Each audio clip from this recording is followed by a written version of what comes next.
Famous Ravish Kumar ji. और हमसे आप बस छोटे 3 सवाल पूछने थे, 1-2।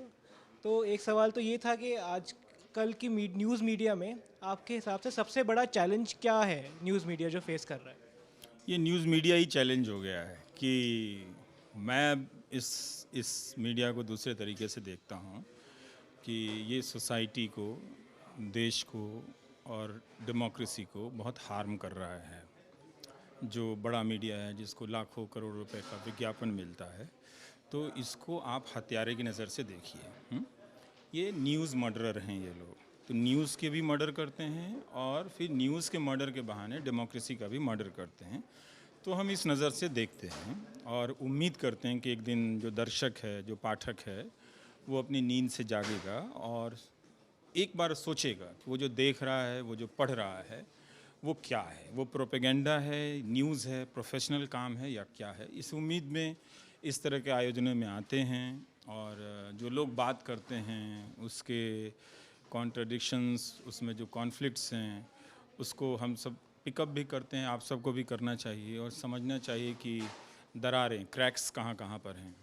तो ऐसे वक्त में आपके हिसाब से आपका कोई ओपिनियन कि कैसे न्यूज़ मीडिया को ज़्यादा अकाउंटेबल हम कैसे बना सकते हैं? ये जो जिस पे लाखों करोड़ रुपए का विज्ञापन है, उसको अकाउंटेबल बनाने का की मेहनत छोड़ देनी चाहिए, क्योंकि वो ये कोई अनजाने में नहीं कर रहा है, उसे अकाउंटेबल नहीं होना है। जब उसे बिना न्यूज़ किए हुए, बिना जर्नलिज़्म किए हुए, जर्नलिज़्म के नाम पे करोड़ों रुपए के विज्ञापन मिल रहे हैं, अच्छे पढ़े लिखे लोग वहाँ पर जा रहे हैं, तो वो क्यों अकाउंटेबल होगा, है ना? तो जो शहर में जो आवारा है, उसको पहले बोलना चाहिए कि आप आवारा हैं, आप लोफर हैं। तभी वो फिर अंत में वो एक बार अपने बारे में सोचेगा कि क्या मेरा व्यवहार कोई ख़राब हो रहा है, गलत हो रहा है, या उसमें सुधार की बात होगी।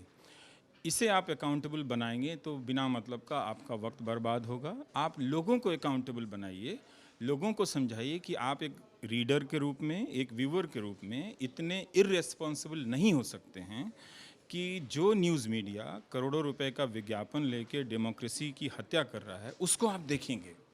तो आप लोगों में मेहनत कीजिए, तो हो सकता है कि 10, 5, 100 लोग ना देखें, उन पे कोई फ़र्क नहीं पड़ता है।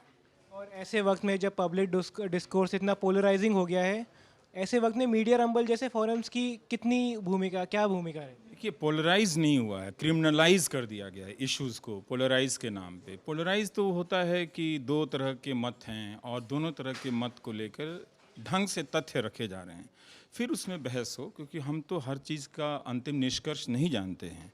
लेकिन अगर उसमें बहस हो रही है, दोनों तरफ से तथ्य जो हैं ईमानदारी से रखे जा रहे हैं, इस तरह से नहीं कि एक हिंदी का सबसे बड़ा अखबार है, वो कई दिनों से भारत जोड़ो यात्रा के बारे में कुछ भी नहीं छापता है, तो उसके जो करोड़ों पाठक हैं उन्हें पता ही नहीं है कि विपक्ष का एक नेता 1000 किलोमीटर पैदल चला है। वो ज़रूर इस पर बहस करता कि उसका पैदल चलना व्यर्थ की राजनीति है, उस राजनीति से कोई फ़ायदा नहीं होगा, लेकिन पूरी तरह से उस खबर को गायब की जा रही है। बात विपक्ष को गायब करने की नहीं है, बात है डेमोक्रेसी के एक बहुत ही अहम एलिमेंट को गायब करने की। तो आप क्रिमिनल का काम कर रहे हैं। तो इसलिए हम सबको पहले इस लेवल पर अवेयर होना है। जो मैं बात कह रहा हूँ वहाँ तक पहुँचने में मुझे ही 27 साल लग गए। तो मैं दर्शक से या पाठक से उम्मीद नहीं करता कि वो भी कल पहुँच जाएं। मैं एक्सपेक्ट करता हूँ कि मुझसे ज़्यादा इंटेलिजेंट हैं, वो मुझसे भी फास्ट इस बात को समझने लगेंगे।